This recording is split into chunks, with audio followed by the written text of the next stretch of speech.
I've been out to 2 of the 3 cards, both in San Jose, and they're big-time events. You guys do a nice job in the arena, and the fight card is filled with quality fights. I think the Carano Cyborg card, I don't know if it exceeded your expectations. It did mine. I told people up on the blog that I do, and when I got back to Vegas on ESPN Radio, I was like, let me tell you something. The atmosphere for those 2 women fighting was as good and electric as any male fight I've seen. People were going ballistic in that arena. One thing about the Bay Area is we have huge martial arts fight fans. And for many years, I've been promoting for 2 decades there. And they've supported me, and I'm very thankful to the fan base, and they love martial arts. And, the Carano Cyborg, think about this. That fight was built on CBS. That fight wasn't built, by itself. That fight was built on CBS through, the Carano fights that they put on the Kimbo undercard.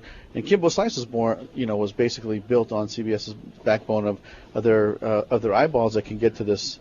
They can watch CBS, and it's like the spike number that Kimbo did, for the Ultimate Fighter. That would never have happened if he wasn't on CBS. Believe me. Absolutely. The numbers from the last Carano appearance on CBS, I think her fight spiked to like something, over 1 million viewers. It was like 1.5 million, and then it dropped down when Andrei Arlovsky actually got in. I think he was fighting, I think it was Rothwell, but it actually dropped down for the male fight before it went back up for the main event. Yeah, you're right. When Gina was fighting, it had 1 million more viewers than when Andrei Arlovsky jumped on, to fight his fight. So it just proves that, with that kind of exposure, with CBS's marketing muscle behind you, you're going to be a star build. And they can king build, they can star build, and, it's a very good situation for us. That's Scott Coker, who runs Strikeforce. He's sitting down with us here in Chicago. We're getting ready for the fight card on CBS. You can watch it locally in Vegas. 9 o'clock on Channel 8, and Fedor is featured on the card. If you've never seen the guy, I've been mentioning it for a long time, but especially tonight, that it's just, even watching him in the hotel, there's an aura about the dude. But there is a challenge, too, because, Gina Carano, obviously, you can build a lot on her looks, and, she's intriguing in that way, and then Kimbo Slice has a look, and there was an image they were selling. I think it was an incorrect image.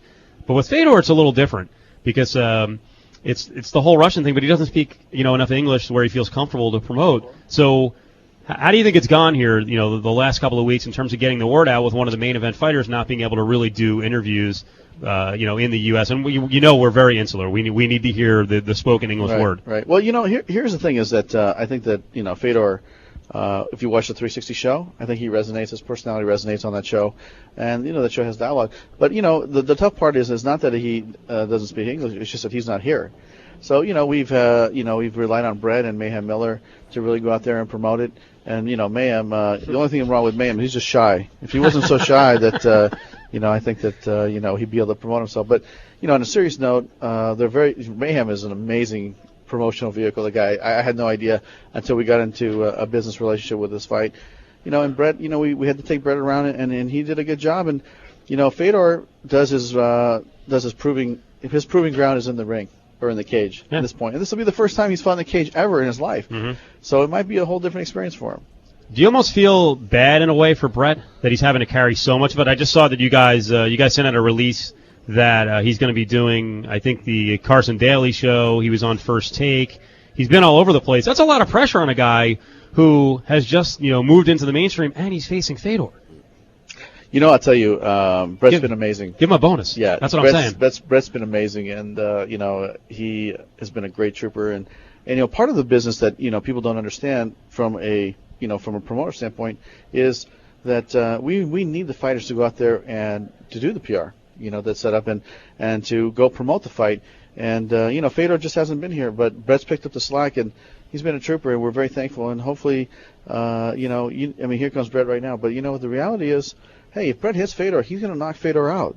Even Dana said that. You don't think he's been given kind of an unfair hand with the fact that it's a Russian fighter? He's the American, and he's had to carry this promotion, which is crazy. But he's been really busy this week. You've had to push cards. Oh yeah. Can that be a distraction? I would say. What do you think with him? It's a huge distraction. Okay. Everything. Brett Rogers is the American dream right now. Literally. A couple of years ago he was changing tires.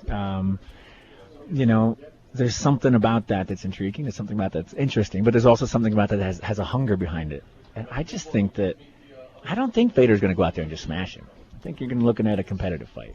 All right.